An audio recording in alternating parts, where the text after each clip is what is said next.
The CPF Ordinary Account or OA earns you 2.5% per annum interest. But what if I told you there are other ways to put your OA money into better use? And in this video, let's take a look at some other alternatives for you to invest your CPF OA so that you can get better than 2.5% annual return. The first and the most basic move is to do a OA transfer to your special account. Now, we all know that CPF have 3 accounts and one of it being the special account. And the special account will earn you 4% annual compounded interest. But the downside is it's definitely irreversible. It's a one-way move. If you put in money into the SA using your OA, it's not able to come back. It's not able to return. So you have to make very sure decision that you are not going to touch this OA for your housing, for your education, or for other kind of investments that you are not going to touch your OA for that. So that is when you have to be a very firm believer of the CPF, because it's only a one-way street, right? Once you put it in the SA, no going back. And of course, transferring your OA to SA will help build your full retirement sum in SA faster, because right now in 2022, full retirement sum at 192k.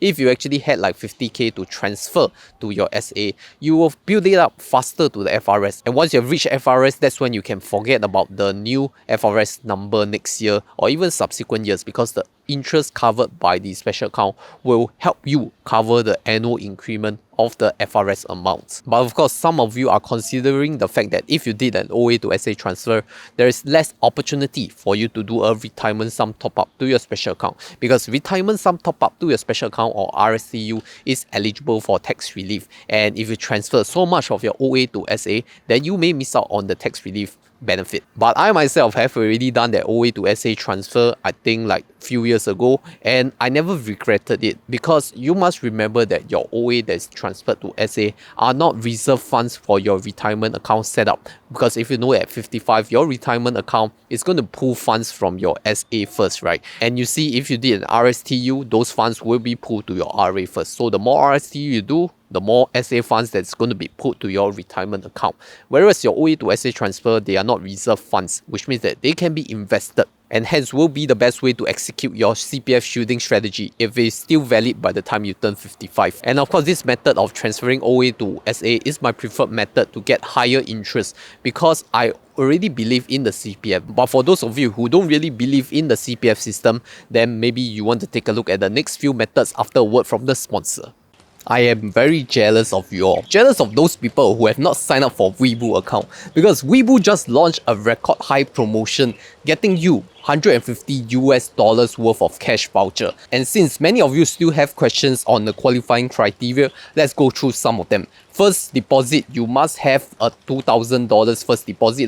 Now, even if you have used that $2,000 to buy some stocks and the stocks has fallen to less than $2,000, that's fine as long as you have not made any cash withdrawals. Next, you need to buy one US stock or ETF worth at least $100. And you can choose any stock, right? I mean, you can choose Apple. Apple is at around 130, 140 levels, way above $100, so you'll be safe. The third criteria is you have to make one option trade. So you can just look at Apple options. You can buy a $70 put expiring this Friday at like 1 cent. So 100 units of it will be $1. And lastly, you have to hold your deposit for at least 30 days until your cash voucher reward is credited. And that's how you can use the referral link down below or scan the QR code right here to sign up for your Weibo account today. Alright, next up is T-bills or treasury bills in Singapore. And you know, T-bills have been gaining a lot of popularity, a lot of interest, because I've made several videos about them. And one of the most important benefits of T-bill is that you can use your CPF OA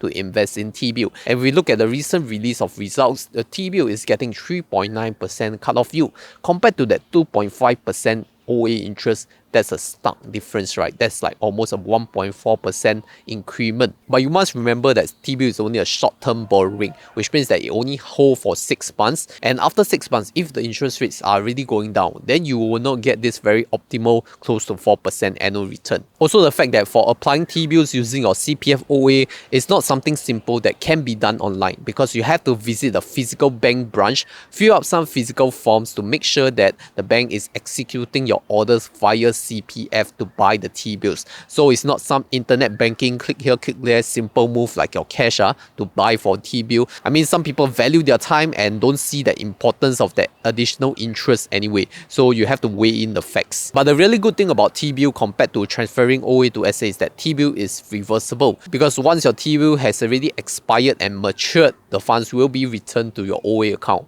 Then after that, you can decide whether you want to transfer to your SA or you want to invest your OA for better returns. So T-bill is really a very short-term method for you to increase the yield for temporarily on your CPF OA funds. Next up is fixed deposit, and specifically will be the time deposit with OCBC, because right now OCBC is the only local bank that is offering you your funds for CPF OA to be done in a fixed deposit at 3.4% per annum. And I don't think DBS or UOB is offering this yet as of the video recording, but if they are offering soon, then I may make a separate video on that. The process is also quite similar to how you apply for T-bill. You have to visit the physical bank branch, because I guess for CPF funds, they are more secured. They need to be verified in person, and hence you need to visit the OCBC branch and make sure you apply over the counter.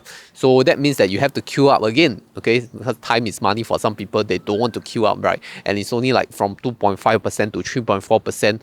Not a big difference for those people who really value their time over queuing up. But don't get me wrong, I still think 3.4% versus 2.5% is a no-brainer, right? 3.4%, so much higher if you don't have to queue. I mean, it's a very risk-free method for you to put in some funds in the OCBC time deposit at 3.4%. Well, the last and most traditional method is to invest your CPF OA. And you know that investing your CPF OA, my preferred method is to go through endowers, because endowers will have access to a lot of unit trusts that is available for you to invest. And my specific fund is the Lion Global Infinity US 500 fund, which tracks the S&P 500. Because like everyone say, right, if you invest in an index fund, especially the S&P 500, you can expect to get an annual growth rate of 7 to 8%. I'll give it a conservative 7% per annum, because 2022 has been a really down year. But I guess over the long term, the index funds, especially the S&P 500, is going to do well at 7% annual compounded return. And the good thing about Lion Global Infinity US 500 is that it will reinvest the dividends, so it's an accumulation unit trust. So you don't really have to do anything, just put in your money inside. Maybe you like to dollar cost average, then you can do it like me. Every month, just put in $1,000 for endowers to actually invest it for you. And the fund level fees will be at 0.34% that is charged by Lion Global Infinity. Whereas for endowers wise, if you are doing a fund smart strategy, that is 0.3%, totaling up to 0.64% total expense ratio. But if you don't like endowers, there's also another digital advisor from Money Owl. Because for Money Owl, I do put in $1,000 monthly as a dollar cost average investing strategy to invest in the Lion Global Infinity Global Stock Index Fund. So that's something different from the US 500 fund. US 500 only tracks the S&P 500, whereas Global Stock Index tracks more of the MSCI World Index. So you are slightly more diversified on a global basis instead of the US focus index. So it really depends on what your personal preference is, right? For people who are bullish on US, maybe you can go for the S&P 500. For people who may want better diversification, like the more global stock index, then you can go for Money Owl. Anyway, the sign up and referral links are down in the description below, so do use my links to sign up to get the new sign up customer gifts. So my closing thoughts on using your OA for higher yielding products is that if you're thinking of investing your OA, I think my personal preference is to just transfer OA to SA first, because that's the 100% risk-free method. If you're considering T-bills, that's not a bad option too, but you have to remember, after the T-bill matures after 6 months, what are you going to do with the funds? For fixed deposits wise, I think 3.4% compared to T-bill is still a very large margin. So I would say go for T-bills over time deposits. And since both of these require you to already queue up at the bank, then it makes no difference on whether the processing time is faster or not. And then for the last option, which is investing your CPF OA, I don't really recommend it until you have reached your full retirement sum, because SA is already giving you risk-free 4%. And if you put it in the markets, like if you put it earlier part of this year, then it may go down, right? And then you may get really dejected about investing your OA, right? Because people are already earning 2.5% in their OA, and here you are losing money to the S&P 500 index. So yes, what are your thoughts about putting your OA into higher yielding instruments? Would you want to do it, or would you prefer to just transfer your CPF OA to your CPF SA for 4% interest. But if you want to take a look at some high yield savings account for your cash, where you can park some liquid cash and get some high interest, then take a look at my very popular highest interest savings account in Singapore video.